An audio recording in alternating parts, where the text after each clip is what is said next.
We've got another great story to share with you today, an inspiring journey into local government leadership, because that's what we do here on the Halting Winter podcast.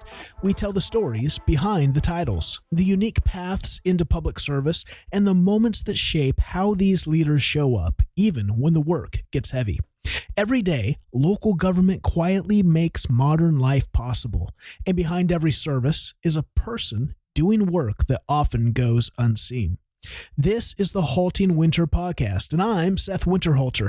Every week, I have the pleasure of sitting down with local government leaders from across the country that remind us where government really lives, locally, doing the work that truly matters. This is the work that builds belonging. Before we hear today's conversation, I want to take a moment to thank our sponsors. Tyler Technologies has been exclusively serving the public sector since 1998, partnering with cities and counties to make their work more manageable, more connected, and more effective. From smarter budgeting to artificial intelligence, Tyler equips local governments with software and solutions that help leaders serve with clarity, efficiency, and impact. You can explore a variety of free resources at tylertech.com/winter. That's tylertech.com/winter. And if today's conversation resonates with you, I want to invite you to check out the Municipal Leadership Development Circle. It's a global community of local government leaders who are committed to growing together, supporting one another, and leading well in the middle of municipal pressure. You can learn more about the MLDC at haltingwinter.com/MLDC. That's haltingwinter.com/MLDC. And now, let's turn to today's conversation. My guest on the podcast today is Garrett Corbin, town manager in Carrabassett Valley, Maine. Garrett, welcome to the podcast. It's great to have you on today. Hi, Seth. It's amazing to be here. Thanks for having me. Well, the big reason we're having you on is not only I just love to find unique places across the states, and you have such a unique story. I'm going to get to that in just a minute, but I'm coming out to Maine here in just a few weeks, and I'm going to be in your neck of the woods. This is, we're coming out to Sugarloaf Mountain for the MTCMA's New England Management Institute. It's going to be a great time. And it's located right there at the Sugarloaf Mountain Resort, which resides in, I think is it in Carrabassett Valley? Is that the town? Give us the lay of the land here so I know where in the world I'm coming to.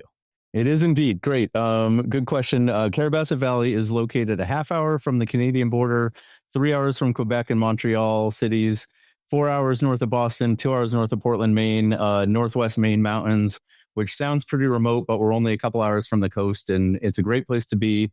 And yes, indeed, the Sugarloaf is not only in the town of Carrabassett Valley, but in fact, the history is that the town of Carrabassett Valley was formed to help cultivate the Sugarloaf ski area.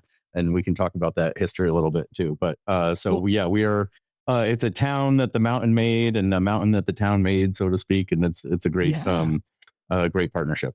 Well, these are the unique things. We're going to dive into it. I know that I think the town was incorporated in 1972, and you're like the fourth town manager. So this is such a unique place. And I think the guy that you actually replaced was there for like 100 years. So it's just wild, the story of, like you say, not only the town, but of the management and kind of your role there. And your story is going to be crazy because you've got such a unique background as an attorney and as someone who's worked for the Maine Municipal Association, which I don't think we've ever had on, someone who's been a part of the association like you've been for so many years, and now as a town manager. So unique. And we're going to get into Carrabassett Valley has, in fact, I looked at some background study. I guess there's a book called A Town Built by Ski Bums. And I thought, dude, what a great title. I love this. And it's kind of the story of it. I don't know. I'm sure you've seen that or read it, but I want to dive into all these things, but we got to do what we do here on the Halting Winter podcast. Let's get to know you as a person before we dive into this crazy professional career and journey you've had. Take us back to the beginning. Where were you born, and kind of what was childhood like for Garrett? Great. Oh, okay. Well, that is really starting out early and deep dive. I won't get too into the details of like when I learned to swim or anything like that, but I was born in Bangor, Maine, home of arguably most famously Stephen King, but plenty of others. And a great place right in the center of Maine. Some people think it's northern Maine, but if you look at the map, it's right in the middle. I think it's the third largest city in Maine, which by other city standards is still probably a town in some states, but it's oh boy, around I think 40,000 people maybe in Bangor, and another thing that it's known for is being kind of the last stop on the highway before you go to Acadia National Park. So a lot of the people traveling to Bar Harbor and Acadia, which has exploded in popularity in the last 5-10 years. Bangor is really nicely situated between Acadia National Park and Baxter State Park, which has the state's tallest mountain, Katahdin. And then the state's second tallest mountain is Sugarloaf right here in town that we mentioned. So that's where I got my start. Spent a little time in rural towns right outside Bangor, came back into Bangor 7th grade on through high school when, and found myself, I guess, kind of the most relevant part of my early history is that right around when I was 15, 14, 15, I discovered two things that I was really interested in. And, as a teenager, if you find something you like, you kind of glock onto it for a bit. And these two things have been with me my whole life, and I still am as passionate about them as when I was a teenager. One of them was government, and I was just the only person amongst my friends who enjoyed watching C-SPAN. And that was the first sign that I had something deeply troublingly wrong with me. But I couldn't get enough of C-SPAN. I wanted to watch C-SPAN all the time when I got home from school. And then there was a trip to DC, sort of a student orientation trip that we fundraised for that really, my junior year, helped solidify that I was interested in government. At the same time, I had just discovered snowboarding, and I had started skiing when I was around 5 and liked it. But then, early mid 90s was kind of the heyday of people snowboarding becoming a thing. And I discovered I loved it and had a knack for teaching it. So, my two jobs in high school were either working at my dad's, he was a podiatrist, his doctor's office, or teaching snowboarding on the hill here. And while if I was on the chairlift, I was thinking about government. If I was in class, I was thinking about snowboarding. And so I had these two, I really was struggling with what I wanted to pursue for my career. And I wound up deciding, that I thought that I would long-term, that I wanted to make an impact. And I thought I could make a big impact, in government, trying to help government be all it could be, because it's our government in a democracy here. So that was my interest and passion that has stuck with me to this day. But I don't think I ever foresaw this full circle thing where I would wind up being the head of government in the town that I love snowboarding in so much. And so that's kind of in a nutshell, and all kinds of different interesting things along the way. Also love swimming. Anyone, I just jumping in water, jumping in a lake is also just a really simple thing that anyone can do. You don't need gear, you don't need chairlifts, you don't need tickets. You can just go for a swim. And that's a nice thing that we can take advantage of almost no matter where we live. So that's just another lifelong thing. But one sibling, parents raised Jewish, don't necessarily look Jewish. So that's led to some interesting conversations when you live in a rural area. Dad was from New York, mom was from Chicago. So by those standards, I'm not necessarily a typical Mainer. Most people say you have to be second generation before you're a Mainer. But that was, so I did get a little, we went to New York a lot to see grandparents down there growing up. And it helped me appreciate when I was younger. I thought I wanted to live in cities and tried that a bit, Boston, DC, London. And the older I got, the more I realized that just being in the wilderness, being outside is the place for me, and that's Maine. And so you don't know what you've got till it's gone. You leave and appreciate it more and come back, and that's me. Well, I love this because two things you just mentioned I'm going to resonate with. I could pull out a bunch, but the first is like what you just said. It's the journey of life. Like you kind of think when you're young. In fact, we're going to get to at Boston University where you go for your undergrad, you get a BA in political science and international relations and C-SPAN. And you could have been thinking like, oh, I'm going to, what do you call those? Like foreign press secretary, some kind of, person globally. And I'm going to live in the big cities. And it's just kind of funny how life has a way of working itself out through these experiences and helping us get to know ourselves and kind of where we really reside and where we click and where it kind of functions. And I think that's part of the journey of this podcast or the hope of this podcast is to encourage young people or even older people. Your life, especially now, like you can change. You can become more self-aware and go, you know what, I just knew this is my story. I kind of lived according to the assumptions and expectations of others. And I kind of had to wake up and go, well, what do I want? What do I want my life to look like? And all of a sudden you start to make different choices and you start to kind of figure out, and like you say, like you might be first generation Maine, but Maine's blood is in you. And here you are going, maybe I'm not made for the big city. Maybe I'm made for Carrabassett Valley.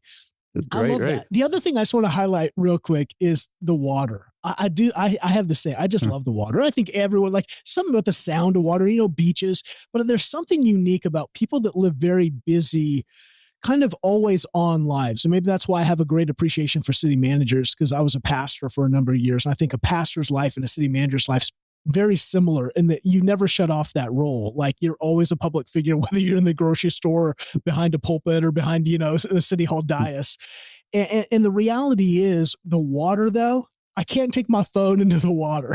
I can't, right? It's like, that's a safe place away from the distraction. I know if I'm going to go out swimming, that's all that I get to do. Like, you can't get me in the water. So I don't know. It should be. I'm not going to tell you, cover your ears. Apparently phones are waterproof now, but you don't need to know that. No, so that's okay. No, I'm not listening. But you're right. It is. Yeah. You just get to the water or the ocean and the beach, and there's something like instantly calming about it, no matter how busy things are. Yeah. It is. It's so good. Well, let's talk about Boston because, and you've mentioned a couple other places too.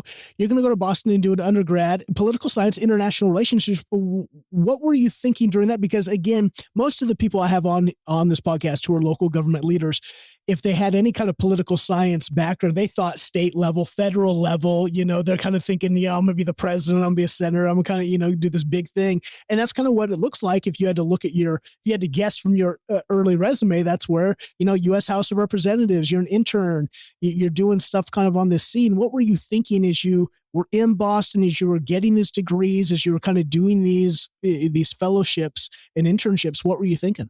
Okay. Well, I'll tell you, I think two things were on my mind. One of them was action and more activity. And so even though Bangor is one of the bigger cities in Maine, growing up, I just felt like I wanted more options. And that was part of the reason I went to Boston University. It was just a huge school with a million options. And some people said, oh, I'd never want to go to a school that big. But to me, that was at the time was really appealing.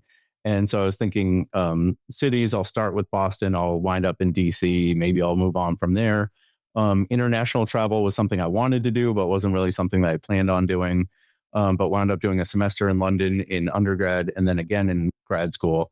And so for a time, even while I was in grad school, after grad school, I went to DC for a year. And I was, that year was an experience that reminded me how much I actually had grown to care about my home state and just feel attached to it and really the outdoors. I could talk more about the DC experience, but the other thing, so cities and action and activity and, an untold amount of interesting things to do. I used to crash conferences, lectures at MIT and Harvard, even though I didn't go there. You could just walk in and they'd assume you're a student there. And just, and DC was kind of like that too. There's just a lot of interesting, free, cerebrally stimulating activities that, for some reason didn't feel like right at my fingertips when I was growing up. But now I appreciate that Maine has all of that going. There's Camden, Maine has this international conference that's one of the biggest in the world, and so world forum kind of thing. So we have that going on in Maine, but it was hard to see that growing up. So action was one. The other one was a twofer. So in undergrad, I get one degree for way too much money. I mean, at the time it was astronomically priced. And nowadays it's just really troubling how much that post-secondary education costs if you're not doing in-state tuition. So in undergrad, I thought, why to get one degree when I could get two for the same price? So I got two separate ones, and international relations was just so fascinating to me. I just couldn't get enough of every single class on the curriculum looked like one I wanted to take. And when it started out, the poli-sci classes were a little bit harder to get through than the international ones. But then as I went through school, I wound up enjoying both of them the same. But international relations, in my experience, was actually a lot of studying the history of world conflicts is what was kind of a focus. So anytime you study conflicts, I think it's helpful preparation for working through life, because the conflict is a fact of life, and just finding ways to work together is kind of one of the themes of, seeing how the whole the United Nations system got set up and things like that, and trying to prevent further war. So that was on my mind, but and Boston, great place for college, really cool city, but just a little too far removed from the outdoor activities. I used to, take the bus back to Portland, and then I leave my car in Portland and drive up here. And so I still had this itch I was always trying to scratch while I was in undergrad and grad school. And then grad school, financially, I had this very simplistic way of looking at it. I thought I should go back to Maine because I can get in-state tuition, and that's just a much better deal than anywhere else. Totally underestimating, one, how cool Portland, Maine was. And when I moved there, I thought, son of a gun, this place is almost cooler than Boston and Portland. And that was 2004 or 5. And it's really blown up since then, even more than it was then. And then also, I didn't appreciate how good Maine School of Law was. Excellent law school, or at least hard enough for my liking. I didn't need any more challenge than I got there. And it had this beauty of having a public policy school.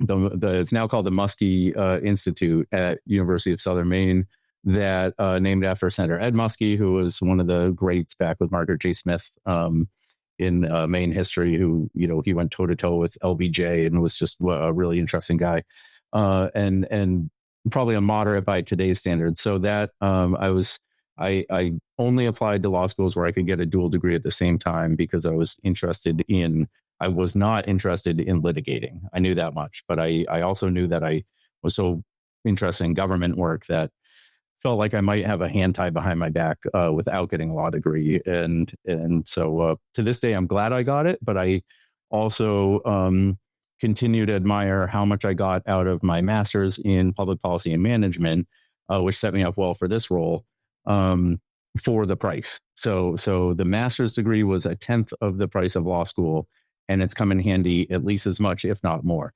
So just a plug in for anyone who's torn, if you can do both degrees, great. Dual degrees, undergrad or grad school, are a nice way of just expanding your horizons. If you're going to be studying, might as well study a little bit more and get some extra expertise, is my view.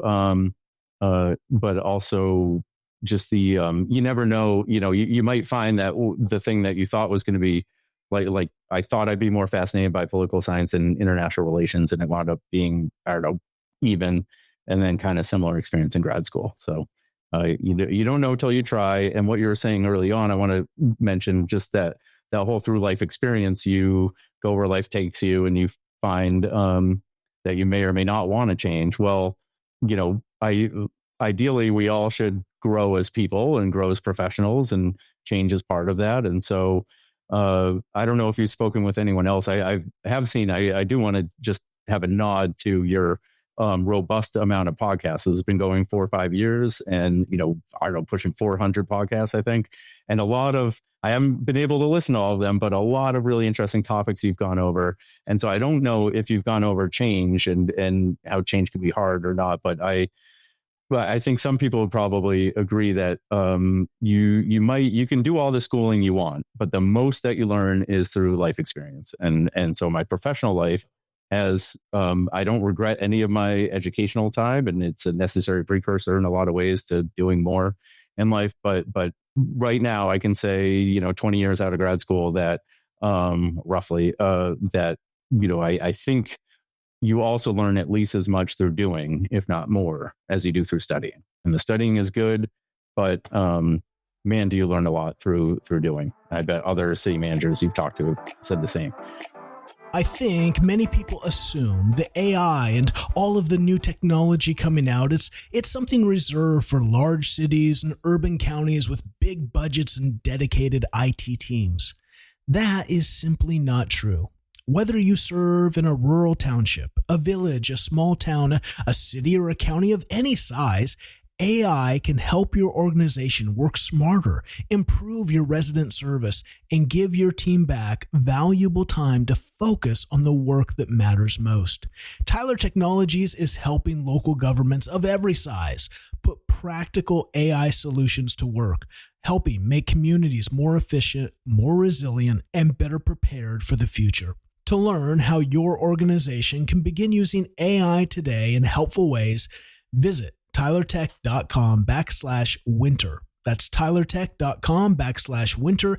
And if you'll be attending the GMIS Meets Conference in Virginia, be sure to stop by the Tyler Technologies booth and join the AI at Work general session held on Monday afternoon to see firsthand how local governments are putting AI to work in practical, meaningful ways. Now, back to the conversation. Absolutely. And it's reinforced. It's why I also love MPA programs that focus on internships in local gov, because I think it's that tool, that dual reality of learning. I always think of learning. I love education. I have multiple master's degrees. I think of them as arrows in the quiver, right? But like you say, you don't learn warfare from wearing the armor and putting arrows and having your bow and arrow. You learn it from actually going to war. And that's where, when you go out and you experience, okay, well, how does that policy, how does that skill actually translate in the real work of government? Now it's like, oh, now we're figuring this out. It's not just a class. It's not just fancy ideas. Now we got to actually figure it out, because we got yelling citizens, at us, and we've got council divided. And I think that's the beauty of both your encouragement. I love that encouragement too, because I haven't heard that, where that idea of, if you're in school, it's often easier to get dual degrees. It's often easier to add some things. It's not like double the work, because you're already taking classes that getting 2 degrees is much easier. It's not double than just getting 1. In fact, there's a lot of overlap and things. So think about that investment. And like you say, especially for leadership, whether it's in private or public sector, if you want to be a high-level leader, you're going to be more of a generalist, because if you're a specialist, you're going to get stuck in the weeds of that specialty. And that's usually not the role of high-level leadership. And you've probably seen that now as a town manager. You got to know a lot about, you need to know a little about a lot of things. But if you spend too much time trying to learn a lot about it, you're never going to move anything forward and take action, because you're going to be information overload, right? You've got to trust the people around you. Right. So you've heard that there's that saying, jack of all trades, master of none. So, the argument of that is that you want to become an expert in something. And I remember one of my college professors said, that all of us would do well to memorize and internalize one book, and that it would take a lifetime to really understand a single book. Take your pick of any book, as well as the author did. And that, if you want to try to be, and I think his point was, if you want to be a real expert in something, it's going to take time and devotion. And then you have this expectation when you're, like you're saying, leadership in a variety of contexts. You can't just have your one lane or your one niche. But at the same time, if you're a jack of all trades and a master of none, that's not going to serve you as well either. So that is one thing I think about.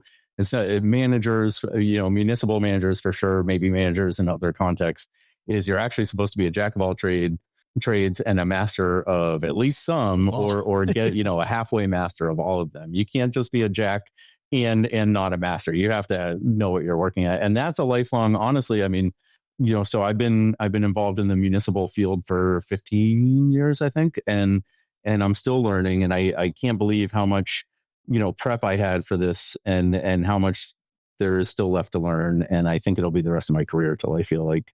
I don't even know. We'll see when I retire, if I feel like I've actually mastered some things or not, but time will tell. I love it. Well, in your story, again, you have your undergrad in Boston, you do this dual, you get a law degree from the University of Maine, you get this public policy and management master's from the University of Southern Maine, which are both in Portland, which is unique there. Again, maybe a plug for going to Portland you get to go to 2 schools. And so a really cool opportunity. You spend then a handful of years you're in a law office in the public sector or private sector as an attorney. You're doing some things for Maine legislature. You wind your way and finally arrive at the Maine Municipal Association, which is in Augusta, as a legislative advocate in 2013.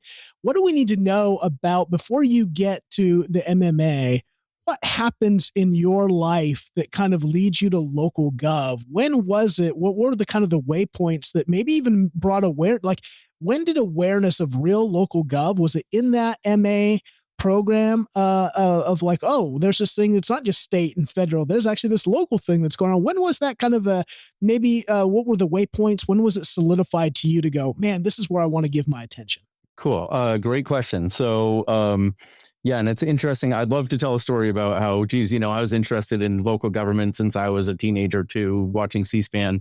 But that I can't, I don't want to fib, and I can't say that's the case. So I honestly, my dad and I would sometimes turn to the Bangor City Council meetings and while we were having dinner and kind of chuckle because they just at the time seemed so slow. Now actually the city of Bangor is just bustling with things going on.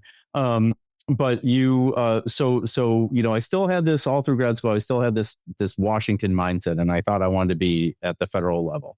And there was a bankruptcy judge that I knew from early on who kind of cautioned me, said, you can try to be a small fish in a big pond down in DC, or you might feel like you're getting somewhere and more effective if you try to do the, average fish in a small pond instead of a big one kind of thing, or even big fish, whatever. And so he was encouraging me to come back to Maine, and I thought, oh, this guy, he's just no, like the place where the action is federal government, and that was based on this impression that the higher in the governmental hierarchy you go, the more of an impact you can have. And I didn't want to do small things; I wanted to do like major impacts.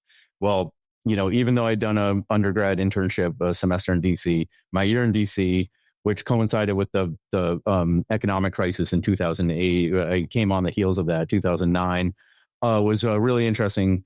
I had a fellowship on the Hill. I worked in a bike shop.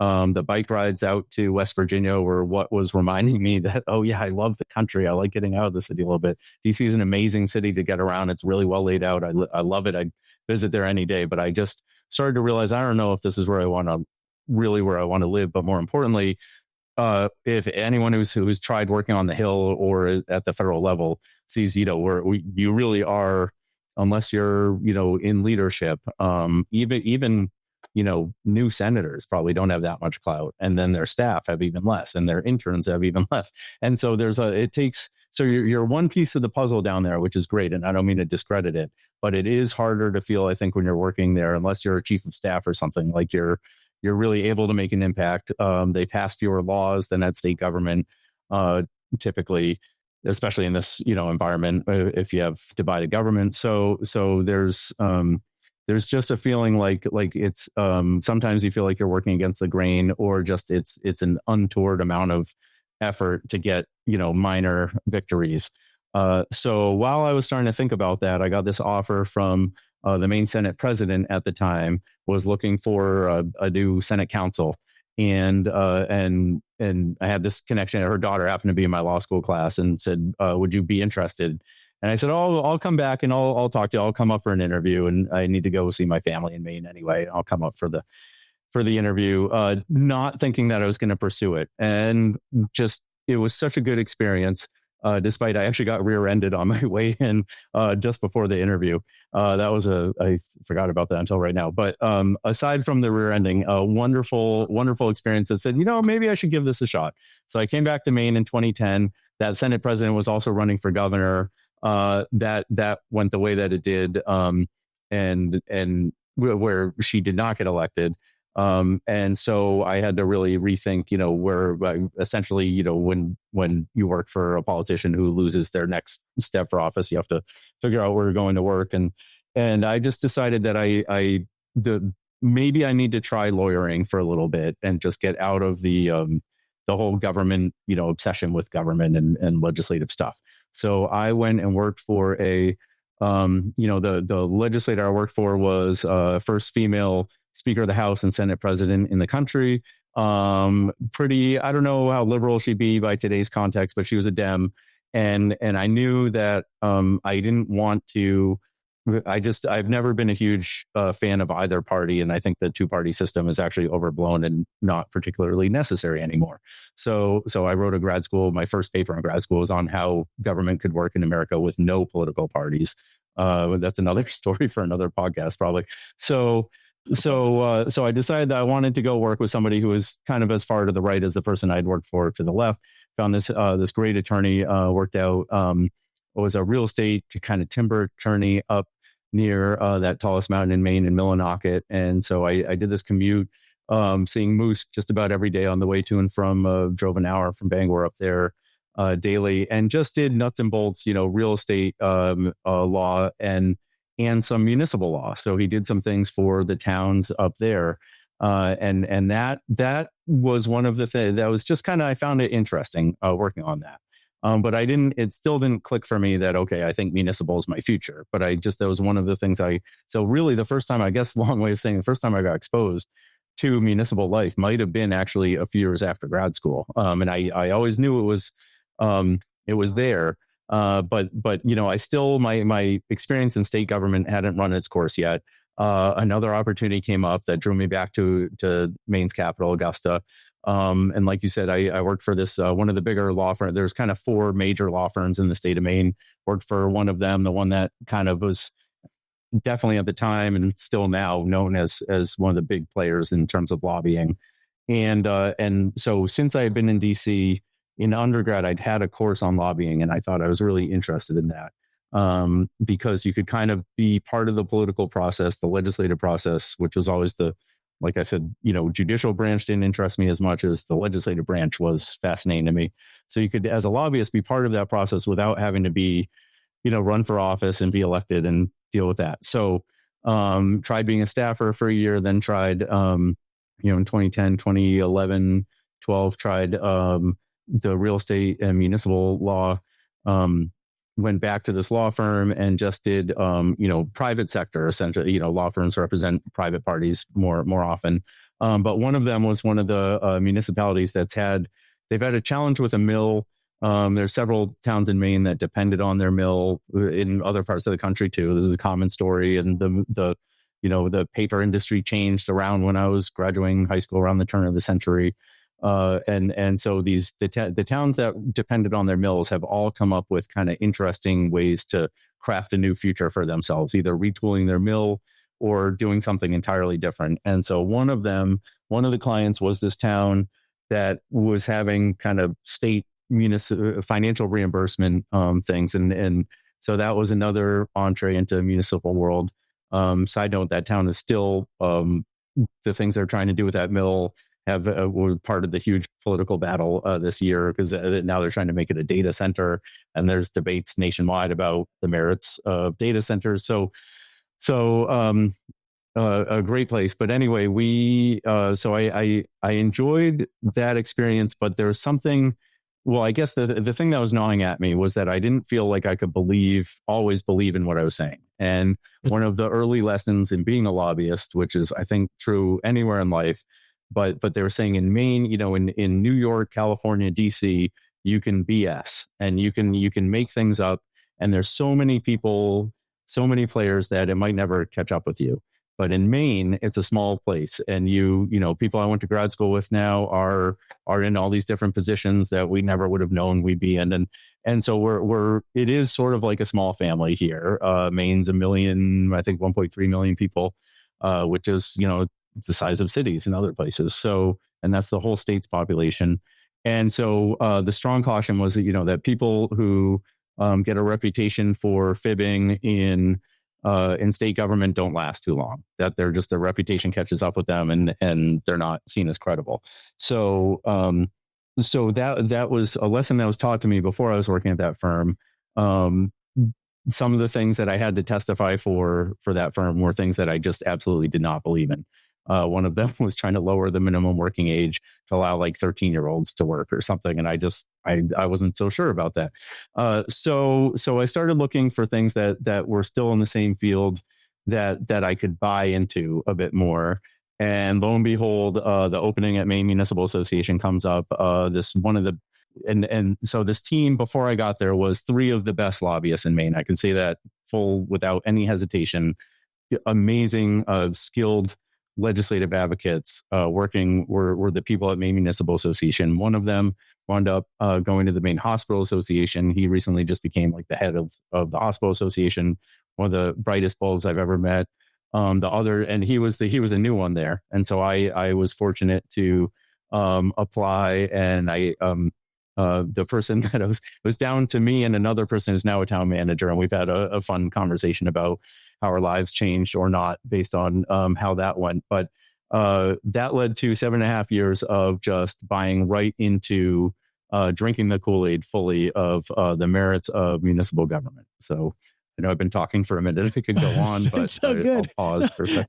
Well, I love this because, again, the key thing, and you've mentioned this already, is that you're allowing the journey to shape you and educate you and inform you so that you can figure out, well, what do I want to do? What resonates? And I think that's where, again, I want to encourage young people always. Yes, I want you to become aware of local government because I think it is such a missional work that you cannot, I don't know if there's any more impactful work that you see the handiwork of your daily work into the lives of people than local government. But I think part of your story too is just saying, like you even said with that, the whole like fibbing thing and the lobbying for things you don't believe in. No job is perfect, but I think it is one of the things about self-awareness is there's a lot of people, I think, sitting in jobs that do not connect with them. And that's why I think burnout is oftentimes the boredom and frustration of that we aren't aligned with our unique makeup of who we are and where our fit is. And that's not only in our work, like you said in your story, it's going to lead you to Sugarloaf. Like, you are an outdoorsy guy. You're a guy who belongs on the mountain. And yeah, the city's fun and there's energy there, but it's not quite the place that's you. And I think that's the cool thing about I know a lot of people right now are like, oh, I got to buy a hobby farm. And I grew up on a farm. And so I'm like, listen, you should go work on a farm for a week before you think about your hobby farm, because you're never taking a vacation again because animals need to be fed. I'm like, you live in delirium. Yeah. Like, go live it for real and then see if that's your dream. But I think that's you're figuring it out. Well, let me ask you this. Before you start your first day at the Maine Municipal Association, did you even know the MMA existed? Did you have any idea of what they did as an organization? And what was it like on your first day in that first year of working now for the MMA? I'm so glad you asked that question, because I actually do remember the first time I learned about Maine Municipal Association. And it was the guy who went on to the Hospital Association, his name was Jeff Austin with a J. The head of the department at the time was Jeff Herman with a G. They used to argue about which Jeff name is correct. And then you have the third person was Kate Dufour, who is now the director of communication and government relations for MMA. I think that that might not be exactly her title, but that's effectively her role. And so she, to this day, is one of the people that if I had any sort of policy question, I'd go to Kate in a heartbeat. She's still at MMA. Jeff is retired. The two Jeffs have retired or moved on. But Kate is, she started there after grad school. She thought she wanted to be a town manager, but she's been MMA all the way. And she's just, she's sharp and she's really good at public policy. And she has a depth of public policy understanding and a breadth of it that is hard for anyone in the state to challenge. And that's partially because of who Kate is, but that's also partially because of what Maine Municipal Association works on. And you work there long enough and you really get thoroughly, you get experience in a wide variety of things. So different policy matters, as you know, municipal governments deal with everything. It's a kitchen sink. So, and that's writ large at the state level. And so I remember viscerally, while I was working at the firm, I'm at the Health and Human Services Committee, and this woman gets up to answer questions, and the whole committee, she just has the committee in the palm of her hands, and they're just, and so a lot of the time as a lobbyist, you get up and you have maybe some of their attention, but not all of them. And it struck me that this woman who I'd never seen before and represented this association that I think I'd heard of, but I didn't really know anything about, had the committee's attention. They were taking her really seriously. And two, everything she was saying was spot on, and she just had answers, and she was prepared, and she was like almost like no other lobbyist I'd seen before. And I remember saying, who is this lady, and where did she come from? What did they do? And that was not too long before this position opened. So I had just gotten this sort of direct, acquaintance with what MMA does and how they work at the legislature. And then the position became open, and so essentially what MMA does at the legislature is they are the representatives of local government. So you have people from all the different state agencies. You have people, sometimes people from the feds weigh in, and then you have all these private parties. But it's not, so it's nice to see back then, 2013, the state, the 2012, I think that was really the state was cared about what local government's perspective was. Now it's kind of fits and starts. It's who knows what they care about on any given day. It's all over the place.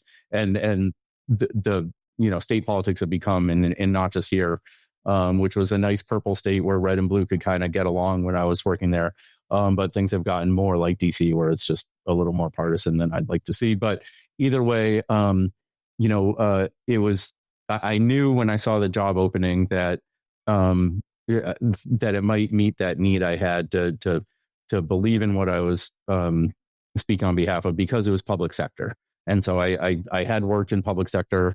I kind of wanted to go back to public sector. This was a nonprofit that represents not just the public sector, but the whole local level of government for the state. And so I thought it would be the right fit. I applied not expecting to get it. It was, reportedly a tough call whether to go with me or this other town manager.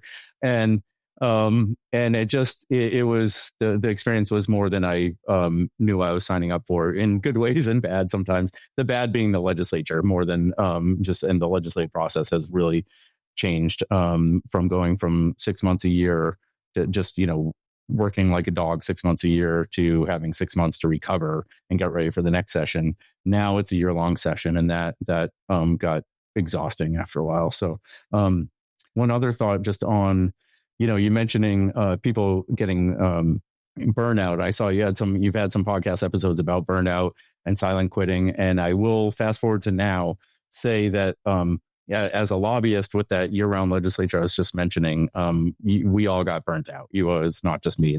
It burns people out who work through it, the legislators themselves even, because the days are so long. Being a town manager can burn you out too, and it's not for lack of interest. In my case, it's just the spigot being on full bore all day long, all the time is it's tiring. So, but as long as if it's the burnout that turns into silent quitting, that's probably an issue for any rule. But if you're still showing up and you love it, it's just extremely tiring. I guess I'm saying there might be two flavors of burnout. I don't know if that's something you've unpacked. Well, there definitely are. I definitely agree. I think there is the boredom that we're not in misalignment of going, have we? And that's where, if you're a leader, you might have people that say they're burnt out, but they're just bored. They need more. You got to give them, you've got to actually lead them, give them ownership, and give them opportunities to grow themselves and have risk and see how their work is connecting to real impact. Like, that's where a lot of, I think, kind of the under umbrella of employment is. But for leaders, I think it's burnout, yes, more likely because of exhaustion. And then the answer there is boundaries. You have to have boundaries, because you're not Superman, Superwoman. You can't be on for everything. You have to rest, actually physically rest. You have to restore your soul. Like, yes, I love work. I am enthused by it. It turns on my mind. It turns on, all these factors. But it's still, I'm a whole person. I'm a whole human being. I'm not just a human doing in my professional realm. And I know, even for me who loves my work, if I just do human doing inside of my profession, I get burned out, because it doesn't have me experience this whole human life. Like you say, you can be on all these town management things, but there's times when you go, man, I got to get to water. I got to get to the slope, and it does something else for your mind, right? It restores you in a different way. And so I think, but it's hard when you're in these positions of leadership to turn it off, or maybe even talk about, as you're in the Maine Municipal Association, just to highlight again, these associations, every state usually has a league or a municipal association. And not only are they doing all just legislative work, which like you say now is, I think in most states, way more challenging because of this divisive, like, it's like no one wants to think about real ideas. They just want to know, how does this look on paper? Am I giving the party the salute? Like, am I against Trump? Am I for Trump? And it's like, guys, like, we have real issues to talk about. Like, so let's take the external political, like, whatever look of it. Like, it doesn't matter. Like, this is so foolish. Like, I think rational people like you and I are so frustrated because again, it's exhausting the people who have to go lobby and are trying to make things happen, but everyone's worried about how it looks instead of what it's actually going to do, which makes it, for an association, all that legislative work for on the backs of cities, because again, cities are taking the brunt of a lot of stupid, I'll just be really honest, and I can be honest because it doesn't affect me. Fair. I think stupid decisions being had at the state level that people are making that sound good on paper, but they're usually only really even effective for large cities. Like, I don't know how that is in Maine. It's like, oh yeah, Portland can handle this because this homeless thing or this environmental thing. But dude, how's the small city who has no budget all of a sudden has to revamp their entire comprehensive plan because the state redid something on housing or something on, and it might be a good thing. It's just not a logical thing for most of the towns and cities inside of a state. And it's the association that's got to figure out, how do we communicate this? How do we help support, while the association's still trying to put on conferences, and like they have a lot of other duties than just legislation, that they're trying to help all these roles, right? And that's the other thing about local gov that this podcast wants to do is you got city managers, you got attorneys, you got communicators, you got public works, you got there's so many departments in a town that make all the things function. And the association, usually they have associations themselves, and they're trying to get their training and get there, right? What is the new code? And what do the clerks need? And gosh, man, I don't know how these MMA, the team at the MMA is just, I know I've connected with Melissa White there, who I think is just an all-star of all-stars, but they got a lot on their plate, and people don't usually realize that. They're probably like, they're just sitting around waiting for the next thing to do. It's like, oh. Yeah. Well, the cool thing about Melissa, if you've known her long enough, you can call her Missy. So I hope you get to that point with her. She's great. Actually met her when I was in high school. So another example of Maine being a small state, but you're spot on. It's interesting to hear you acknowledge what you're speaking to. I don't think you meant to just speak to Maine's challenge. You're saying this is what you picked up on with the hastily. I mean, to me, it's like they're not, no lawmakers trying to do anything stupid per se. They all think that they're acting in a wise manner for whatever reason, but it's like the haste makes waste. They need to have something to put on their palm card to tout that a bill they pass. So they feel like they have to create laws. And sometimes they rush into it when they haven't spent the time to really understand what they're changing. And I could give you a ridiculous amount of examples of that, but that to me is kind of the general issue is twofold. Yeah. It's one, it's that they're not taking the time to just slowly and methodically craft laws because they're on these election time frames that are rushed. And then or because they're new and they don't know that this topic that they're talking about has actually had 20 years of studies put into it.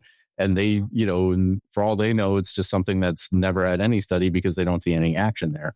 Like when I started out, or one of the things that was on my roster as a lobbyist was utilities committee and broadband. And 2014, state of Maine still lacks broadband in most of Maine. You've got dial-up in 2014, and that was a lot of the country was already well onto broadband.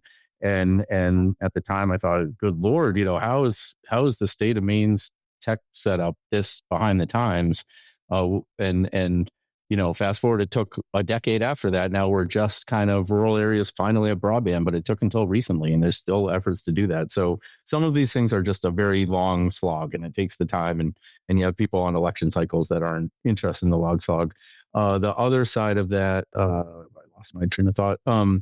Is the not knowing the one size fits all. So yeah, something that works for say we had there's one of my least favorite laws in Maine was changed probably in 2015 while I was working at MMA, and it made total sense. It was an election related thing that absolutely makes sense in the context of cities, and it's nomination papers that the cities can't deal with. They have so many people submitting nomination papers like right up on the cusp of the election that they wanted to have a longer time frame. So you have to get your nomination papers to get your name on the ballot in sooner.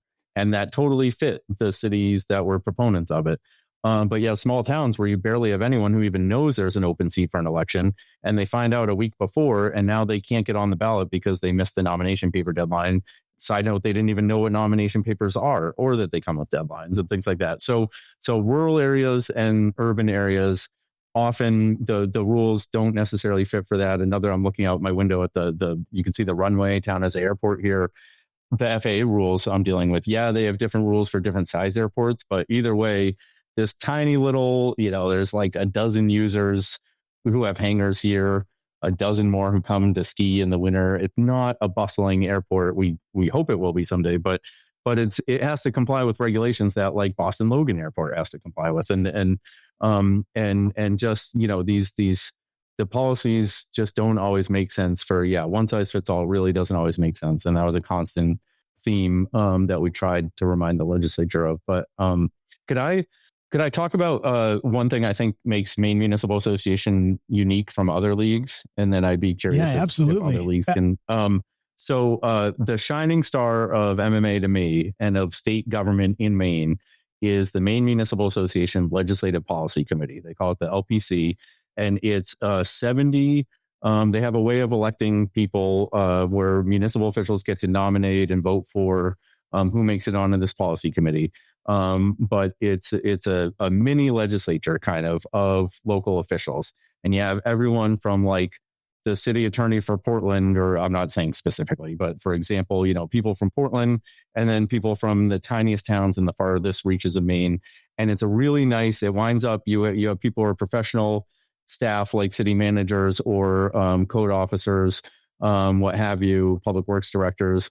You also have elected officials like select board members and planning board members. And the rule is just you have to be a municipal official in some capacity. And so watching them do their thing was the one of the most just kind of elegant parts of my experience there, because at the same time, so this policy committee, they as a staff member, you put new bills proposals before them, and they help MMA figure out its position that then it takes to the legislature, either in support, opposed, or in the middle, neither for nor against, or just no position. We're not going to weigh in on that bill.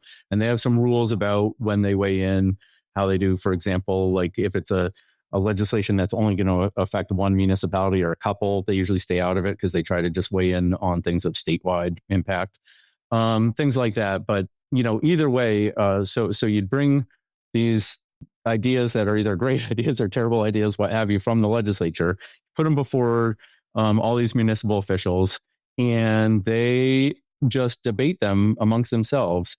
And that debate, the most refreshing part of it is that it's not typically a partisan debate, or at least when I was there, it wasn't. I think that's still true, because local government in Maine, not all states are like this, but in Maine, it's nonpartisan. And when you run for office in Maine, you don't have a name party attached to you, and people might know, where you stand, left or right. But generally speaking, that's not part of the process, because what you work on at the local level isn't typically political. It shouldn't be political. It's just, do we need to pave this road or that road?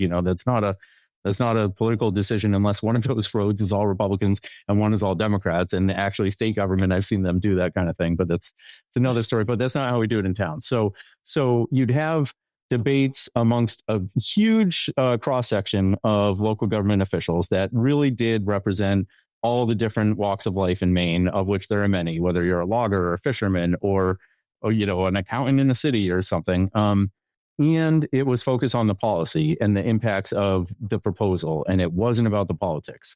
And so when they landed on a position, I think there were only two so I was in the, I'm 44. I spent a decade at MMA, 7.5 years, I think it was, as a lobbyist, let the state recruit me to the Utilities Commission for a little bit. Well, what I was thinking, I don't know. 2 years later, I came back to the legal department and worked 3 years there before this role.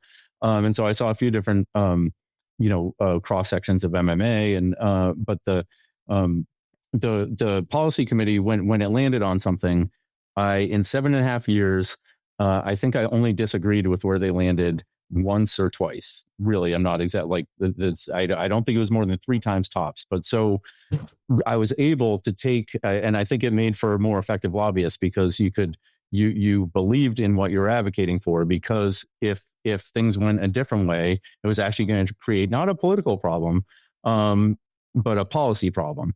And that was, and so the upside to being a public sector lobbyist or at MMA, where you personally agreed with the position that you had to carry forward to the legislature because you understood the reason behind it, because you had this whole really robust debate about it, and where to land in the ups and downs of every bill. You could you take that there, and at least you believed in the policy. But unfortunately, more often than not, the municipal perspective on something, because it's nonpartisan and government at the state and federal levels is partisan, it would, it wasn't always politically popular. And that was kind of how we knew that we were right down the middle, was if the Republicans thought we were too far left and the Democrats thought we were too far right, then we said, okay, we are spot. We're neutral here. And a lot of the time you'd put forward a proposal that it was right on policy, and you can see the lawmakers realize it, but it might be wrong on politics from their perspective. And so that was part of the rub, was trying to make, find a way to sell what's a good public policy in a way that makes for good politics for them too, and not in a way that doesn't leave you with a reputation for being overly,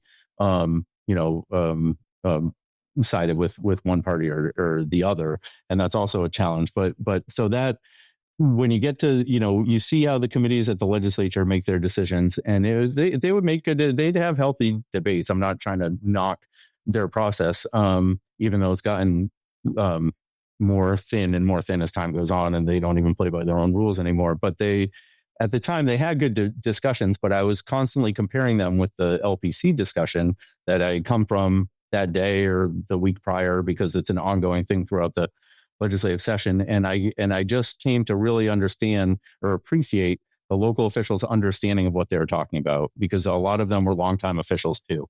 And that is something that's, a whole other dynamic we haven't touched on, as Maine's one of, if not the oldest state.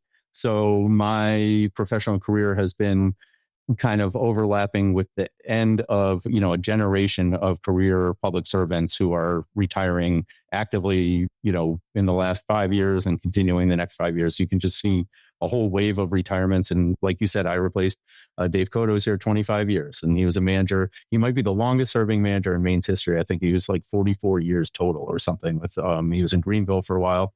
But that kind of tenure is amazing. And it's, with the political dynamic in places, it's becoming harder to find a fit for a lot of people that works like that. But I just wanted to acknowledge that the Legislative Policy Committee, and I know it's unique because we'd have league meetups with New Hampshire, Mass, Connecticut, Rhode Island. Those leagues, once a year, we'd meet and talk about, see if we could find commonalities and things to learn from each other. And some of the other leagues admired our policy process. It was also often knocked as, how can you get to yes with 70 people? But that was also part of the beauty of it, was to actually, if 65 of them are on the same page, it's probably a good policy. That's so I don't know if that's core to what we meant to discuss here, but I wanted to put in a plug for that. I have this unique pleasure, this unique opportunity to meet with thousands of local government leaders from across the nation every year through conferences and workshops and the podcast. Just these interviews, these conversations are just so insightful. And one of the things I have learned about local government leaders is this: the best leaders are lifelong learners, not because they have all the answers. It's because they understand that leadership, that journey of leadership, is never finished. Every challenge, every difficult conversation, every budget season, every organizational change or disruption is another opportunity to grow. That's why this summer we're doing something different inside the Municipal Leadership Development Circle. We're launching a special summer series called Stories That Shape Leaders. You know that every week I take a best-selling book, usually a business book, and we break down its insights and apply them to local gov. This summer, we're taking biographies, memoirs, timeless leadership books that don't necessarily fall into those typical business, culture, strategy kind of genre. And we're going to explore the lives, the decisions, the failures, challenges, the lessons of leaders who navigated incredible adversity, who had to build trust when hope was fleeting, who inspired others not only to dream but to take action, and who left a lasting impact. Leadership isn't shaped just through strategies and frameworks alone. It is shaped through stories.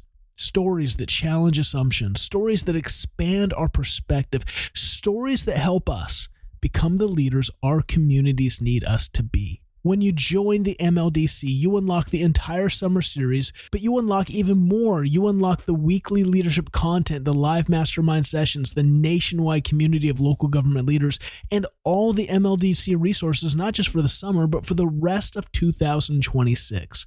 If you are looking for a place to continue growing this summer while connecting with leaders who understand the unique challenges of local government, I would love to invite you to join us.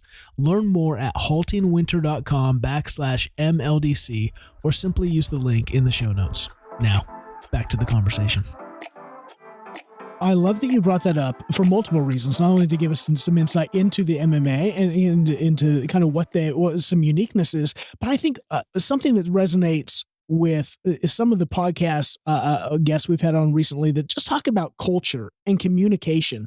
And I think that's probably the win there is, yes, you have two streams you can go on as a leader. You can go after control, but the problem with control is that then you don't have things like that where you have communication and you have dialogue and you have debate. You just control it because you think this is the best way and this is just what we're going to do. The problem with that is, and in fact, Tom Modica, who just came on, he's the city manager in Long Beach. He was the podcast that aired today as we record this. He said, what you get though is compliance, and it's not healthy compliance. It's usually compliance of just, this is what I do. This is what I'm told, versus ownership. Yeah. And ownership creates commitment. And like you said, even though you only can remember maybe 3 times you disagreed, the fact that you were a part of those conversations allows you to go, you know what? I don't agree with this, but at least now I know really thoroughly the way I can own this and present this because we've talked about it enough for me to understand why this is the thing the body has chosen. And so even with disagreements, at least I can see the clear path to, instead of just fog of and that's kind of the issue, I think, why we have such political disagreements today. It's because we're not having the conversations. We're just pointing fingers and saying, well, you're bad from the beginning of dialogue. You're bad. So whatever comes out of your mouth is wrong. And it's like, guys, this is just stupidity. I don't see any kind of logic. I don't see any kind of adult conversations happening. And this is, again, a whole nother podcast. And we've got so long on this part, and I want to get to Carrabassett Valley. But I think this is so important is because your journey is teaching you. And now, in fact, this is how I'm going to spin and go, these things that you experienced now as a town manager and how you lead and how you have to, I always call town managers is such a unique role because you're on this municipal tightrope. You're kind of like all the lightning's coming to you. You've got staff to deal with. You've got the elected officials to deal with. You've got community residents and you become really a persona. It's really the title. And people go, well, what are we doing? You're the manager, figure it out. And what happens then is, how do you have communication? How do you communicate? How do you, especially for you're dealing with things that you've been in the weeds of these conversations. You know them. I call it the curse of knowledge. You have such depth about something that by the time it gets communicated to the public, you can be like, how do you not know this? We've been dealing with this for a year and they're just hearing about it for the first time, So it's this unique role. How have you, let's transition now. You become the town manager in June of 2024. So we're celebrating now, 2 years in the role. Why in the world is an attorney, a guy who's in the weeds of legislation how did town management come on? I mean, obviously you're in the MMA, so you know about a town manager, but it's not like you're, advocating, I don't know, maybe specifically, you haven't heard this in your story. You're like, oh, I'm the MTCMA's, policy guy. How in the world did town management come on the radar? And what's it been like now, taking all the experience, all the journey that you've been on and going, how has that led you to be a unique town manager for Carrabassett Valley? I think the answer in one word is thrilling. It's thrilling to be here, also unforeseen. So I was actually pretty content in the legal department, which is also just a great part of MMA's, insurance and admin, health insurance, risk insurance are the most. It's like 100 people there. The lobby department, as I mentioned, is like 4 people. It was 3 or 4.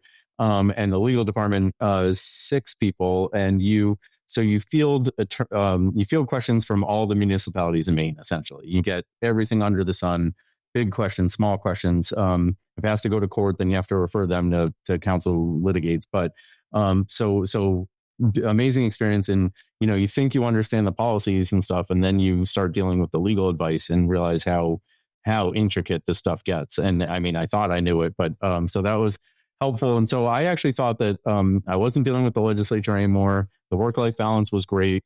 And I thought I might spend the rest of my career there. I was content. I wasn't really looking around. And I wasn't planning on being a town manager. I think the thought had crossed my mind, but it just, it didn't seem like something that's really workable for anyone who wants to have any semblance of a life. But then it was this town is what made it, was kind of the trigger for me. The manager, and there was a joke. He retired. He was in his 70s. I won't say exactly what age, but he was into his 70s when he retired. And there was a joke that he was never going to retire. He's as a 70-year-old, he did the Pacific Crest Trail. He's done the Appalachian Trail. He's trying to do the Central, I forget what it's called, the one across the center of the U.S. But he's one of those people who's like 75 going on 35. He's just indefatigable, unbelievable amount of energy, hikes. He's probably on a mountaintop as we speak. Great guy and just filled with energy. So actually people, didn't think that he'd retire. I thought he'd do the job another, the rest of my career. He'd be 100 when he retired kind of guy.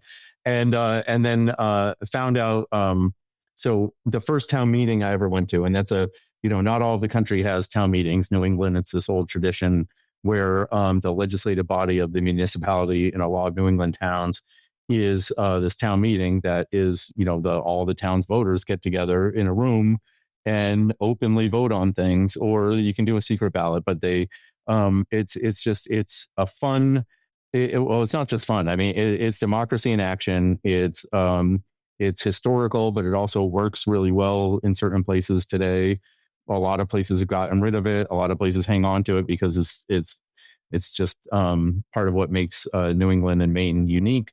And it goes back to like the Swiss cantons, I think, and the independence of each municipality. And they didn't really want to be part of a state or a country. So we still have that going here. First time I ever went to a town meeting, and actually back to your original question of how did I get involved in town government, probably the first town meeting I ever went to was in this town as someone when I was working here the season between undergrad and grad school. While I was applying to grad school, I spent a year in this town that I'd come to love growing up, and it was sort of a home away from home. And the annual town meeting happened. I went to it and thought that was representative of a town meeting. Well, it turns out this town is really unique for reasons we can get to. And then once I started working at MMA and went to other town meetings, it showed me, wow, like the Carrabassett town meetings serve a whole different flavor. And so off and on, if I was up here in March, the annual town meeting time, traditionally, it used to be required to be in March by Maine law, and then that changed. But so most of them are still in March. I used to drop in on the town meetings, and it was at the town meeting, I think the 23 or so at a town meeting was when I learned that Dave said that he was retiring. And it just got my gears going and thought, well, and some of it wasn't FOMO for me so much as wondering who else is going to do this role here. And I realized that I really cared about this place. And there's this part of me that wanted to try it. Part of me that was also nervous, thinking, well, I don't want to try and not succeed because I care about this town. You don't want to set it up for failure. But I decided that the thought of some knucklehead who wasn't me getting the job, becoming the town manager of this town I really cared about, that needed a good successor to Dave because it's just got this unique, rich history that we'll talk about, it drove me to really think about it. And talking to my wife, which is a whole nother personal story about her family runs a campground on the other side of the state on the coast. So, how is this going to work for our marriage? And then really, is this something that I think would do a service to it? Do I really believe in myself as the next town manager of that town? And a lot of soul searching before I even applied, and decided, darn it, I think this could be a good fit for me and for the town, and I'm going to go for it. And so, I applied. Obviously, it went the way it did. I'm here 2 years in. It's just confirmed my hunches, and it just feels like one of those, life. I think I said full circle earlier, but one of those things that kind of confirms that, the trajectory I'd been on might not have been what I had in mind originally, but how it's worked out and how it's landed is just, it's fulfilling, it's confirming, and it's another reminder that timing is everything. And a lot of our timing in professional life is way out of our control. And so, the idea that my experience had prepped me to be a town manager right about when Dave was about to retire is one of those cool things that, and Dave didn't know I was interested. I think, we had met each other, but, he said, darn it, I'm whatever age and the time has come, I'm going to retire. He had tried that a few years prior and they said, please don't. And so he finally said, okay, I'm retiring. And I think the town really wasn't sure. I don't know. I haven't heard that they had any particular people in mind. I think it really was geez, we hope we can find someone. So this is the only town manager position I'd applied to, because I believed in the town, and I wasn't, and I still right now, I don't know if it would work out somewhere else. Like I was saying about lobbying for something I believe in, I knew that if I came to work here, it wouldn't just be a town that's paying me to do a job for the town. It's a town that I have seen change over my lifetime. And I want to make sure its brightest days are still ahead of it, and that its heydays not, a lot of people, that Ski Bums book that came out the year I started, great book about the history of, I love the underdog stories of how people who are written off, ski bums wind up creating one of the most successful drivers of the economy in the state of Maine. There's some data that says the other skier, it gets more tourists, but I haven't seen that data. The data I've laid eyes on says that Sugarloaf brings in, after Acadia, the most tourists to the state of Maine. It's an order of magnitude different. For Acadia is like 3 million people a year, and this town brings in like 300,000, 10, or 30. I think it's a tenth. But either way, this is a real, what's been created here is real. So I've totally lost track of what your question was at this point, Seth. But in terms of the transition, this just came up. I said, let's give it a shot, and it's one of those things in life that confirms that sometimes you should just, give it a shot. Don't be scared to try. I love that. And I love that you are a person who, it seems like, I'm always curious about the thread lines, right? The through lines that really make us unique. And one of your unique realities is that you can just hear it all throughout your story is this common thread of, I need connection. I need mission. I need to know that I'm doing something that actually is true to me, that I believe in, that I can see the impact. And so it's just like natural, that you would find your way to local government and to town management, because it's just like, this is a position of such impact. And I'm going to get to the last question I'm going to It is. And that's the last question I'm going to ask. So we're not there yet, but the last question will be on how I have this whole keynote on work-life balance is BS. There's no such thing as balance. There's just intention. You have to live intentionally to know, because this job can suck every ounce of attention and every ounce of bandwidth because it is so consuming. A city is a people, and people are consuming. But before we get there in that question, let's talk about Carrabassett Valley. Let's talk about the reality that this, again, you're the fourth town manager, incorporated in 1972. The population is under 700. And so people might think, oh gosh, under 700, this guy's got a vacation job. Not realize, right. Again, it swells, like you said, well over 10,000 people on weekends with all the things that the Sugarloaf Mountain Resort has. But it also has a world-class golf resort. I mean, we're talking Robert Trent Jones, if you know golf, course design. It's got trails. It's got public, what I hear is an incredible public library, public pool. I don't know if that's still in operation. So you've got things going on that are far more than just a ski resort. You have a place, and people don't understand that when you're a tourist destination, I had Joe Irvin on when he was the city manager in Lake Tahoe. He's now in Malibu. Lake Tahoe, again, swells. I've had Jen Calloway is the city manager, town manager in Truckee, California, on the other side of Lake Tahoe. And that, again, swells. People don't realize that now you've got residents who, they need the tourism, but they also, I'm sure, complain about it all the time, because it's like, these people just coming in and making a mess of things. And so, and the town manager, people don't realize you've got it. You're kind of the arrowhead of all that drama. You're absorbing all the tension and everyone's exhaustion and frustration.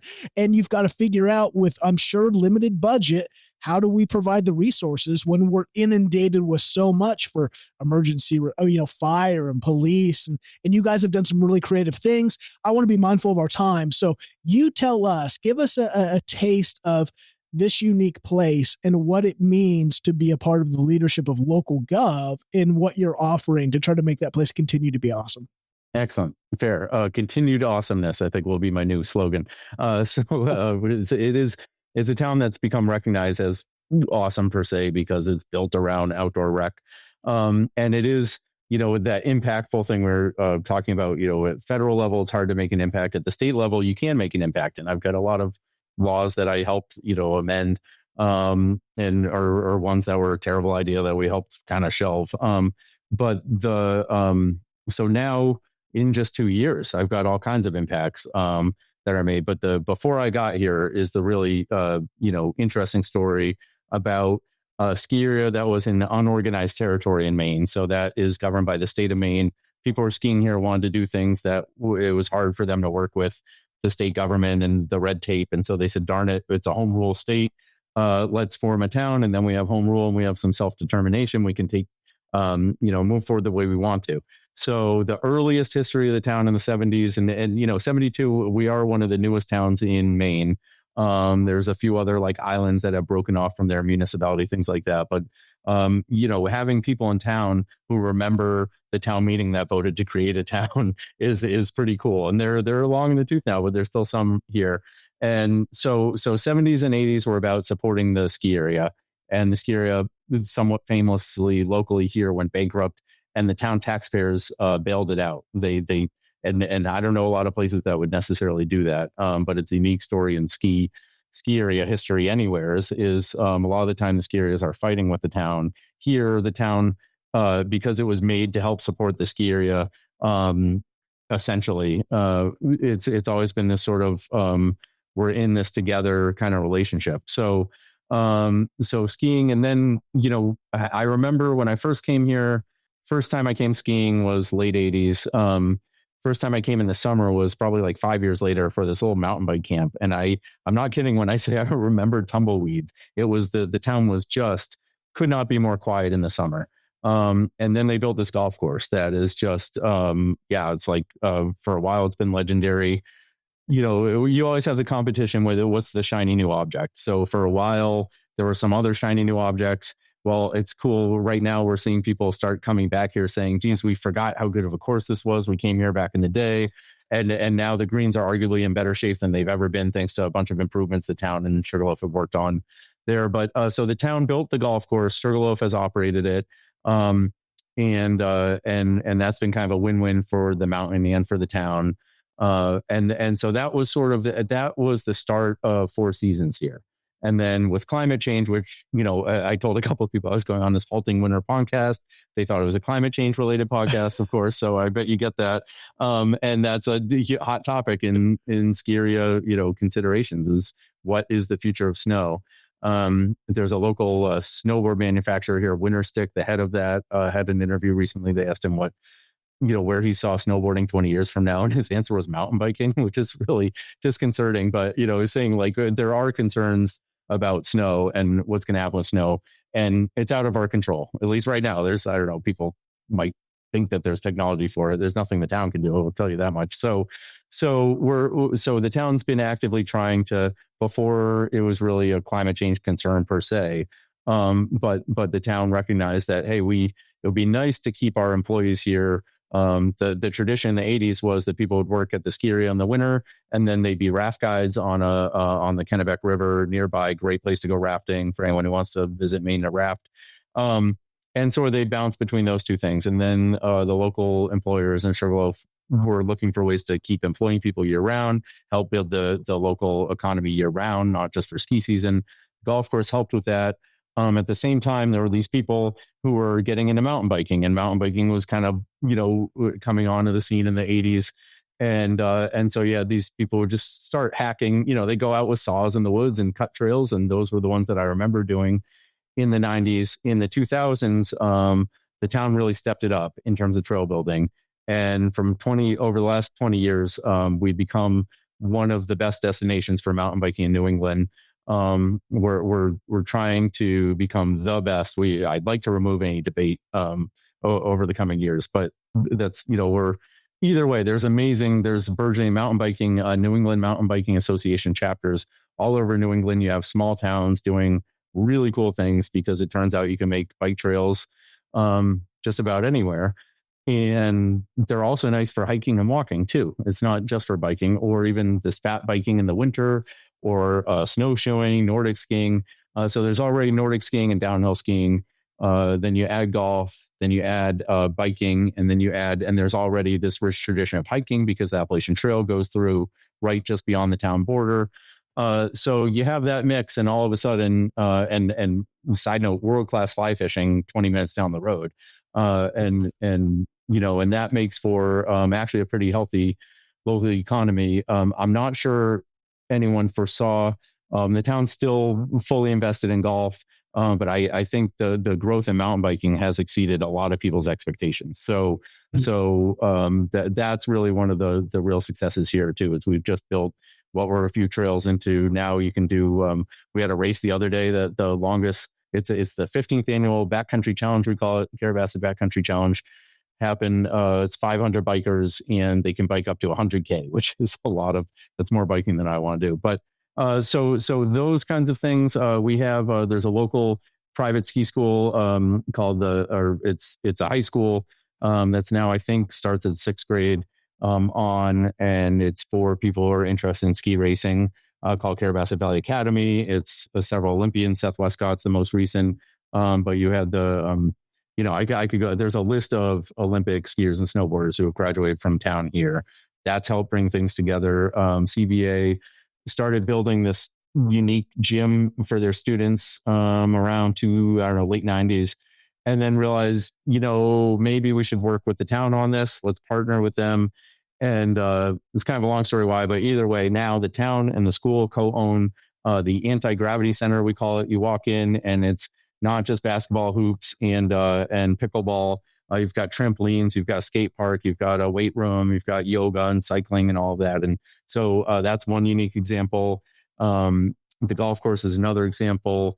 The outdoor center is huge Nordic and bike hub that was built by a local visionary who was the head of Sugarloaf in the 80s and is still around. And he's created the Maine Hudson Trail System, which is a network of, you can hike and bike and snowshoe and Nordic ski from one, they call them huts. They're these gorgeous cabins that are meant to kind of recreate the experience you can have in Switzerland touring. And so he's built that, still run as a separate nonprofit, but and the outdoor center that Sugarloaf helps manage half the year during the ski season, the town manages during the summer.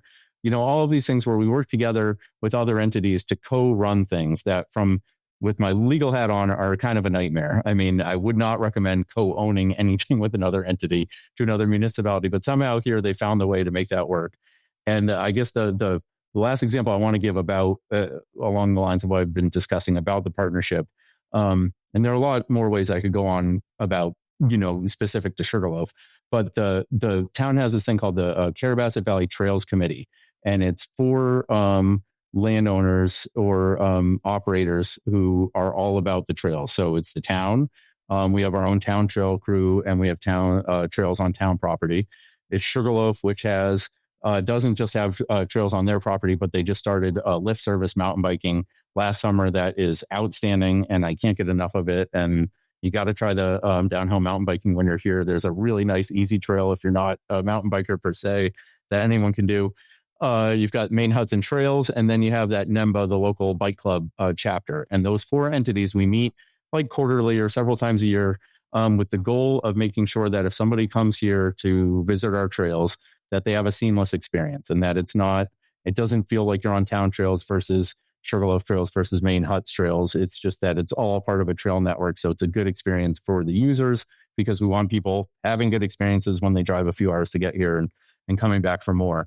And those four parties are not always on the same page, but we find a way to work through things. And I mean, it's amazing. Sometimes they'll debate as though they're talking about, life or death kind of things. And I have to kind of remind, not just me, but we have to remind ourselves that, we're talking trails here, guys. Like, we're debate over, should we do this with rocks or with a wooden bridge? It's still a fun conversation to be having. So in a lot of ways, this town is lucky. It's got the most value, or second most value, of any town in Maine.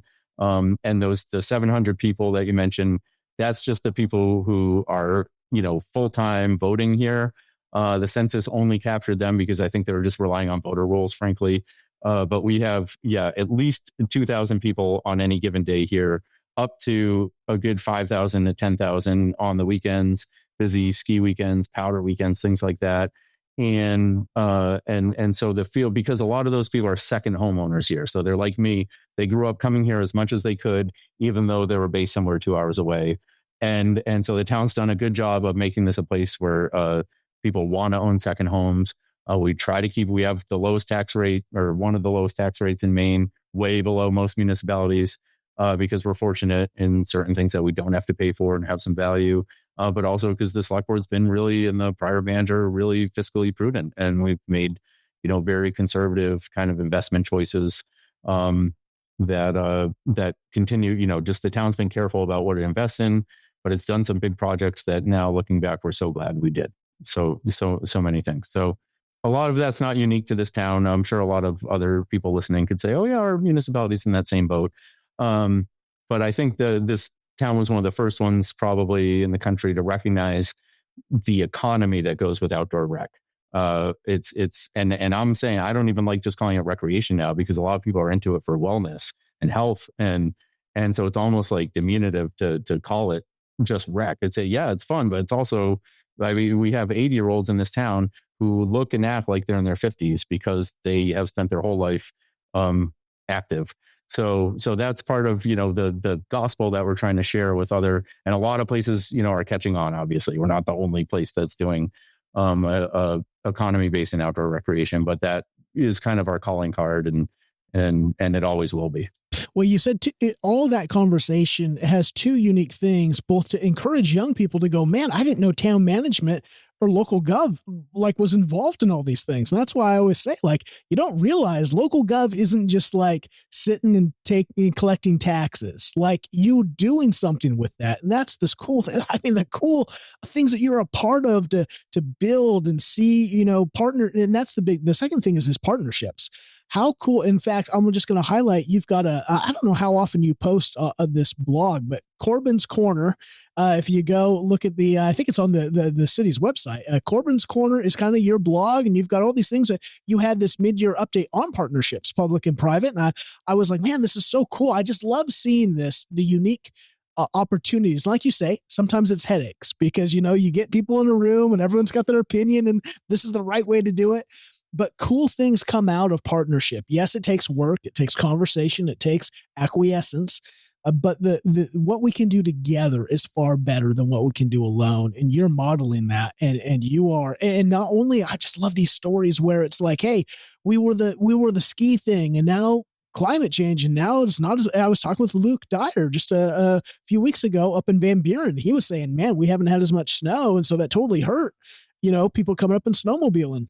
Again, you can't rely on whether it's snow, whether it's the mill. Things change, life changes. And that's even the tension point. I'm sure we could talk for another hour on the reality of when that golf course is built. That sounds like a major investment to have one of the top designers in the world come out and create golf courses aren't cheap at all to build or maintain. And so there was major investment there. And guess what? 10 years later, it's it's old school. We're looking at now, we want Tiger Woods golf courses or whatever the new thing is. And when you're in that kind of tourism business, you can get so attached to the thing that you don't let the thing die to become the new thing, because tourism is about what people want, not necessarily what you built. And you've got to be leading a people through that when you have so much. It's kind of I connect to it because it is a church. You do this big fundraiser for a new carpet in the sanctuary. And then people are like, my grandmother made that carpet. We can't replace it. And it's like, dude, that carpet's going to kill people. It's got so much mold and chaos in it. But my grandmother gave $15 to that fund. And it's just you got to give it up. And so these are the cool things that you get to be a part of in this unique line of work that, again, is so you're impacting people on a daily basis on their well-being, not only in, like you said just now, recreation and their activity, but in their lives. Like, communities are people, and it's the people, what we do to thrive and live together. Oh, well, we could talk forever. Let me be mindful of our time and answer that last question. Now that your people would assume, well, gosh, man, you've got it. You made it. You're the town manager in this resort town. You have all these childhood memories of snowboarding and doing recreation. You town manage, and then you go have your lunch break snowboarding. It must be the best life. I'm sure. I would actually, I'm going to make a guesstimate that you have probably, in your 2 years as town manager, probably been the least active recreationally in your life because it's so busy. What are you learning about balance, about boundaries, about how you work in this unique role with so much opportunity for impact, but how do you shut it off so that Garrett actually thrives as a human being? Great question, Seth. I hope that we can talk about that again in 10 years so I can tell you how that's a work in progress right now. Honestly, it is. Yeah. You've nailed the challenge of being a town manager who, I think over time people figure out their way of work-life balance. I physically removed, there's a door. So I'm in my office now. It's upstairs. Not ADA compliant, but it's grandfathered. We'll have a new building before too long that is ADA compliant. But there's a door before you get to the stairs, and then a door to my office up here at the top of the stairs. And I removed the door at the bottom of the stairs as sort of a signal that my door is open and you can come up and talk to me anytime. 2 years in, I am rethinking my open door policy big time and trying to get people to schedule meetings with me because you're spot on. I probably this past winter, I'd try to squeeze out, it would be, I don't know, it is not a daily thing. And that's one of the upsides to being a town manager here. But the lifts close at just about 4:00. And so I try to zip out of here at 2:30. And if I drive, it's, probably a half hour by the time I actually get on a chair from the office. And so I could try to squeeze in a couple runs from 3 to 4. And then I'd come back here and I'd work till 10 p.m. And I'm not exaggerating. That is kind of my routine. And so the way that I've made it work so far, and this is not the way, I'm not recommending this to anyone. And I welcome anyone who listens to this to share their wisdom with me because it's, sometimes it's people who are that I love that new term, energy vampires, those people who just, all they want to do is they have this cup half empty view of the world and everything's a problem and it's your job in municipal government to solve it. But for at least here, every place is different, but here for each kind of energy vampire, we have probably 3, whatever the opposite of that is, energy Van Helsings, or I don't know what the right term is, but people who actually contribute and give back. And there's a lot of people who they're retired and they're so full of energy, it's almost sometimes too much, but there's a lot of people who do give back. And so they're, whether I'm working with somebody who's taking energy or trying to share energy, whatever it is, there's a lot of that. And I mean, I asked early on, I asked the chair of the select board who's run a local gas company. Now he runs Carrabassett Coffee, which is, I don't know if you've heard of that out of Washington, but it's a growing, really growing on the East Coast coffee company. It's been around a while. So, I said, I'm really having a tough time getting the job done during the day, during working hours. And his response to that was, yeah, that's what the night's for. So you deal with the interpersonal interaction all day long. And then when the door closes at the end of the day, that's when I get to work on work. I don't know if that's the best way to do it. It definitely, so I find myself consumed. The way I'm doing it is my balance is on the weekends. I try really to just shut off on the weekend. And, if there's an emergency on the weekend, call the police chief, call the fire chief, call the code officer, what have you. But it's got to be some sort of particular emergency that only the town manager can deal with is my hope. It doesn't always work out that way. I find myself checking emails Saturdays and Sundays for sure, or fielding calls. But that's the way because I'm away from my wife midweek. I give this job my all midweek, and then I try to give my family my all on the weekend. That wouldn't work for everyone. Turns out my wife is just as busy as I am. She runs a campground, a Pilates studio, and so that has worked for us. Surprisingly, we weren't sure it would when I applied for this, and we're glad to find it's working.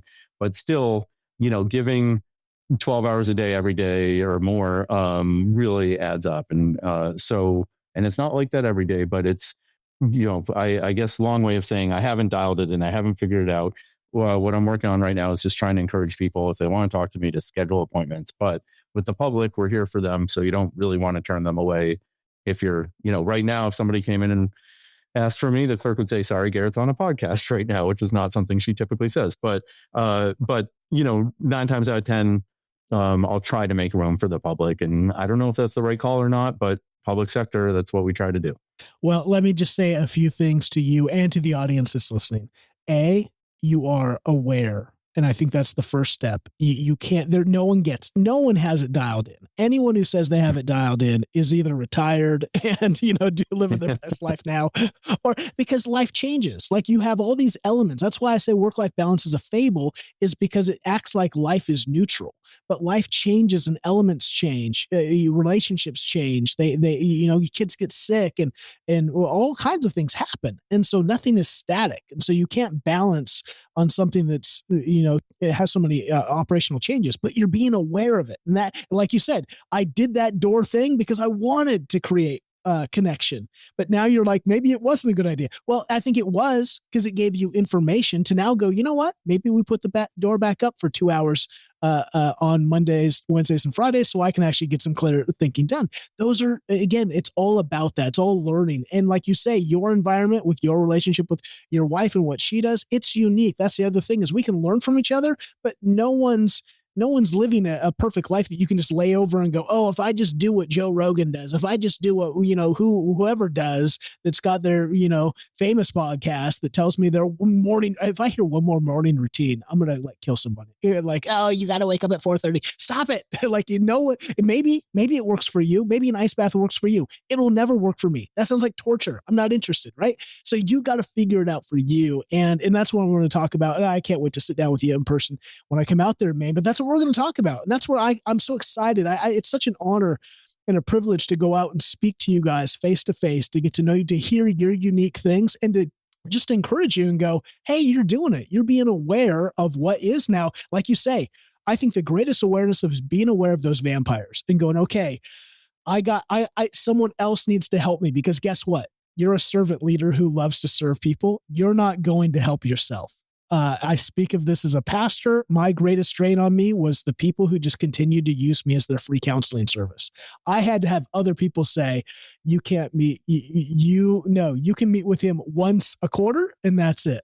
And you can meet with this other person, but what happened for me is I then didn't make time for the Van Helsings, who restored me, because I was so busy with the vampires. And so again, it's you knowing that, it's you helping not just create boundaries, but create team players who help you make sure that you can bring your best to the table. Gosh, man, there's so many things we could go into, but again, this is like a Joe Rogan 3-hour podcast. So many good things, Garrett. Thank you for sharing. And I just want to drop it. You mentioned before we turn this on, before we hit record, that you might do a little thing at the end of the conference that's coming up at the Institute to talk about partnerships and to talk about. And so I'm not gonna force you to say you are not going to do it, but I will. If you decide to do it, let me know, because this is going to air, I think, the week before I come out, and I want to make sure, if that's what you're going to do, that we make a big plug of it, because I think it is a cool idea at the end of the conference to have a little get together, because I think partnerships are so viable and so valued, and you're doing it. And it's always an encouragement to see someone who's doing it and to hear what were the challenges, what do I need to do to kind of think about that from my area. And I think that's where if people are going to make the time to come out to Sugarloaf, man, give them the opportunity to see it in action and to see some of those cool things that you've been able to learn through experience, not just education. So nice. Okay. Thanks. Then I will take you up on that. The plug is the prior town manager who still lives in this town. He believes in it that much.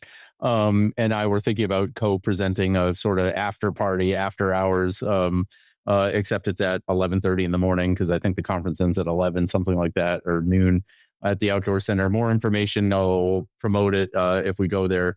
I just want to make sure it's okay with the leaders, but I think we'd like to host people who are able, have time to stick around at the town's Carrabassett Valley Outdoor Center, show them that venue, maybe do some outdoor rec after a little discussion about partnerships. If you don't mind, I hope this isn't out of bounds, but I'd like to put in a plug for another podcast too, because I had a part in it before I left MMA the first time, which was the MMA is a podcast called Potholes in Politics. And it's pretty fun, and it's about the legislative everything, and they interview municipal officials. So that's a fun state of Maine podcast that I bet a lot of the municipal officials here are already familiar with. But I hope you give it a shot, listen, Seth, as well, because it's fun, and it's just a little, Maine's attempt to MMA's attempt to do what you're doing so well. I love it. And say the name again. Potholes and what? Potholes in Politics. Yeah. Potholes in Politics. I love it. It's so good. When I went out and I keynoted the Kentucky's big League of Cities conference last year, and they just launched a podcast while I was out there. So we had I just love that. And again, I always think the more podcasts, the merrier, right? And so I'm always about promoting and sharing, especially these state ones that give. It's just easy. Usually most of us have travel. We have commutes to work, and so it's easy to put something on and just digest it. Instead of, we're usually municipal leaders are readers. They're always, I got to read this new policy. I got to read this new stuff. Just to be able to kind of zone out and listen to something is kind of nice. And so, yeah, always a huge fan of podcasts. So give that a listen to it. Potholes in Politics. I love that name. It's so good. Garrett, thank you for sharing your life, your leadership journey, your insights. So we're going to talk for double the time. So many good things. And I look forward to meeting you in person when I come out here in just a few weeks. My pleasure, Seth. Likewise, and thank you for doing what you do to spotlight an area that's often overlooked. So in government. The stories we share here on the Halting Winter podcast remind us where government really lives, locally, right here in our cities, our counties, the communities that shape our everyday life. If today's conversation resonated with you, please subscribe and share the episode to help these stories reach others. I'm Seth Winterhalter. You can find me at HaltingWinter.com. Until next time, thanks for listening.